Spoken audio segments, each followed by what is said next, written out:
Hello, how y'all doing?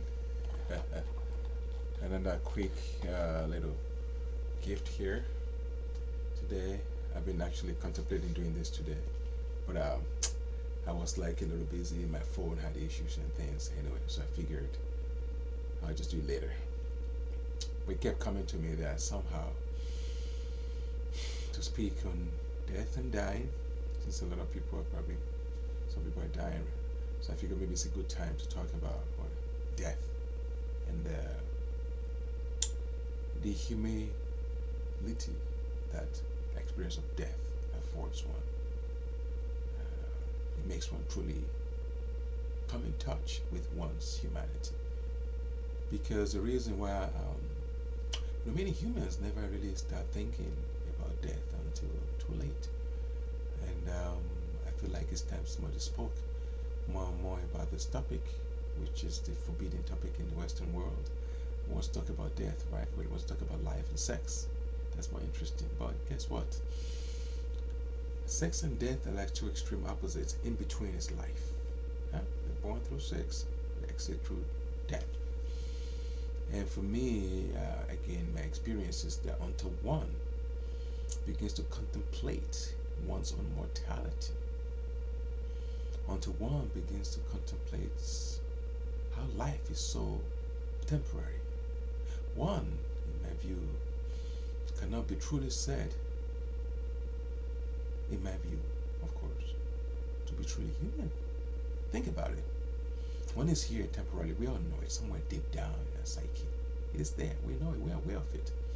In fact, I'll tell you, 99%, if not, okay, let's say 90%, but I would say about 99%, perhaps, of most of what humans do are driven by two energies. The move towards sex or the move to, or the avoidance of the death impulse. Because somewhere deep down in our gut, we know we're only here for a while.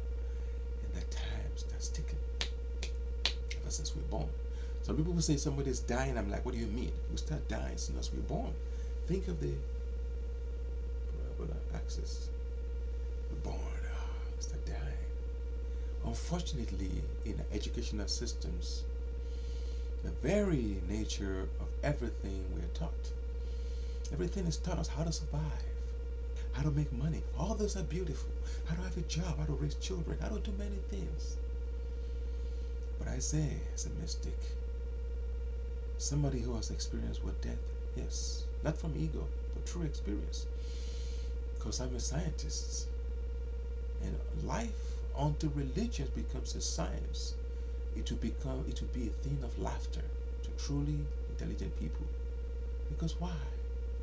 Until we begin to experience this, it's just like, what is that? What does that mean anyway? Stop being so morbid. Why are you thinking about death all the time? But I tell you, my friend, unless one becomes aware, cognizant to one's temporary existence on this planet, one cannot truly do good. I say that again. Until one has begun to really contemplate one's own temporariness of life, how life is so short. Even if you live to be 110 years, 1,000 years old, in a very infinity, a very eternity of who you are, that's but a blip in it. I am not one interested in giving knowledge. Not, I do give knowledge, but no beliefs. No beliefs. Somebody dies and people say, well, the person is in heaven. Or in hell. The enemies will go up in, the person goes to hell. Well, how do you know? Did the person really go to heaven? Or did they go to hell? Maybe hell doesn't exist. All these questions, which for me were always very core to me. I was, to say the least, a very strange child. Most of what I'm talking about these days, I didn't let it tell too many people, because people started thinking maybe I was crazy. But somehow I always ask people, and I've always been like a romantic love person. I'm like, I look at a couple getting married, and I think, oh, love. Even as a child. In fact, I remember I was like 12 years old, and this question was always persistently burning for some reason, perhaps because I was born to do this work. I couldn't resist it. What is the death? This love that is so beautiful. death comes and takes it all. I love my mom. I love my father. Oh, my beautiful family. They put up so much. And they love me anyway. My goodness. Such a beautiful family I was lucky to be born into. And yet, I always thought death will separate us all one day. My goodness.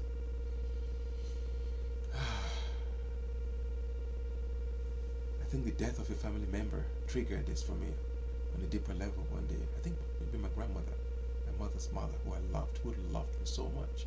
She used to sing praises to me. Huh? And then one day she was gone. And I thought to myself, such a beautiful woman can die. My death thing, obsession was before that. It became immense, unbearable. Such a beautiful woman is gone. Wow. This life. What is this death? So more and more it became something of not a challenge, but a very deep interest for me. What is this death? And do we truly survive death? Because I've never liked theory, how it's like experience.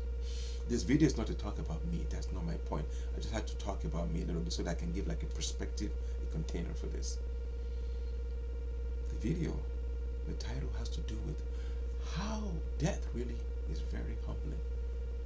But we don't want to wait till we die before we can humbled by the truth. There are many things we don't have in common as humans. But one thing we all share in common is death. We all die. And it can come anytime.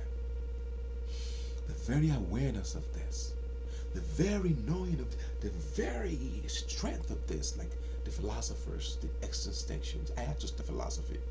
There was no other thing I was interested in. I had to the existential philosophy. They talk about death, life, the despair unto death. Why bother if death ends it all? Wow. As soon as I read about them, I said, these are my people. So I started studying it in college. I had to study that. The only thing I could study, otherwise, I was going to be a theater actor. But too many rehearsals, and I had to work to be able to pay my rent. So philosophy, no rehearsals. You just have to sit there and contemplate things, deep questions, and get paid for it, hopefully. But it's not enough to be a philosopher. Philosophers always end up mad. Why? Because the mental loop of constantly rationalizing and thinking, there's no end to it. Where one philosopher ends, another one begins. For those of us that love philosophy, we love it. As long as one knows, the goal is not to keep philosophizing. The goal is to know. And true knowing belongs to the mystics. There comes a time in every philosopher's life. It could take 1, 2, 3, 10 lifetimes, doesn't matter. There comes a time when the philosopher says, I need to know. What is this thought? All this thinking? That's taking me nowhere. What is truth? Do I survive death? And that's when the mystic is born, the true mystic. And one begins to explore the dimensions beyond death. Beyond death. And alas, if one is so fortunate, because it doesn't happen by effort, if one is so blessed by faith, one experiences death. And behold, one realizes the one beyond the death experience. And if one is even more fortunate to survive the experience and share with one's friend and remind them that, oh, it's not just I who's eternal, we all are. Wow. And not giving them a belief system, but start sharing techniques, meditation techniques, so they can now experience who they are. As Christ said, be born again. He wasn't talking about repenting. His very words were metanoia. That means wake up, my friend. That means turn in, for the kingdom of God is within you. He was talking to very materialistic people who didn't understand what he was talking about.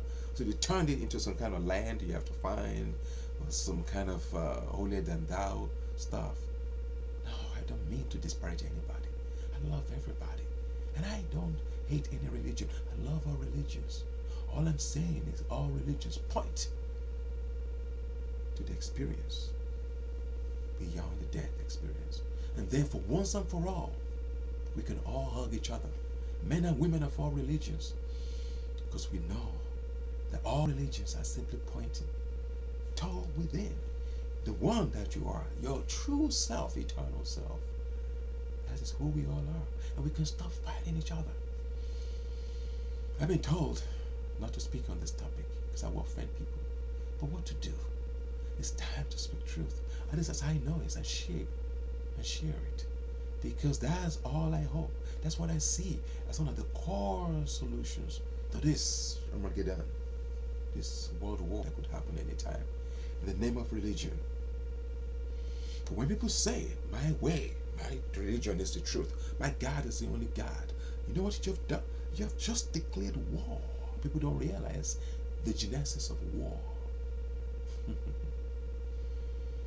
Once you have condemned another and said, my God is the only God, sooner than later, there's going to be battle. It might take a lifetime, it might take 100 years. You just declared war. Because if there's only one God, it's going to be yours. Am I? Luckily for me, I never believed in that nonsense from the beginning. It never made sense to me. I always said, the universe is so huge. How can there be one religion to this? So I'm grateful for that. But those who believe that, please hear me. I beg you. I'm not your enemy. How can I be your enemy? I love you. And I'm not here to save anybody. Nobody can save anybody. But as your friend, I invite you. Why don't you meditate? Ask your particular deity. If it's Christ, ask Christ. If it's Muhammad, ask Muhammad. Don't believe the scriptures. Just say, Muhammad or Christ, reveal the truth to me. And sooner than later, the truth shall be revealed. Every heart that really wants to know the truth. Because people say they want to know the truth, they don't sometimes. Because the truth has a price. It takes years, sometimes, or sometimes overnight. It's not up to us. Only the universe decides when it happens, chooses the moment of realization.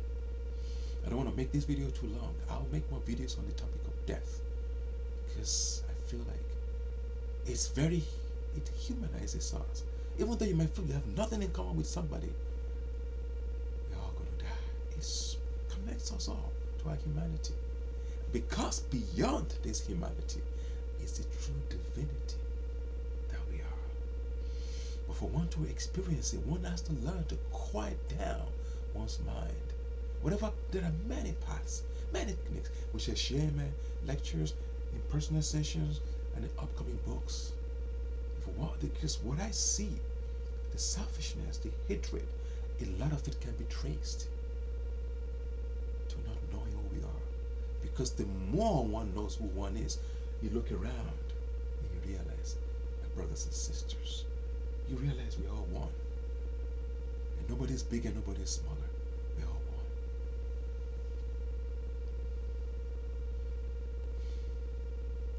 I love you guys. I love you all. I love you. I love you. And we all love each other on some level. We're just not aware of it yet. Please take the time to go deeper into yourself and realize that all the truth of all the religions is all one. All religions bring us to the now, to the present moment, and to a heart opening. May you realize your own eternity before you die physically. Because that's what Christ really meant by being born again. One has to die. And then, in this very body, in the same incarnation, one opens one's eyes and says, I just died. And yet I am. One is never the same again. Because one has then done what one was born to do. And yet survive it and express it in every action. Wow. May that be your experience, my friend. I love you so much. More videos to come. Subscribe to the YouTube channel, Adams-Oyenuga. I'm going to be hundreds of videos coming. Just subscribe to keep it going. And I'm going to be moving you all to the newsletter so that you can be aware of upcoming newsletters on many topics. Any topic you're interested in, just message me. oluwaadams9@gmail.com. oluwaadams9@gmail.com. Or you can text me 510-240-2322. Or on Facebook, Oluwa Adams-Oyenuga. We all are one. I love you all. Good night. presence. Hey, wait. Take a deep breath. Another breath.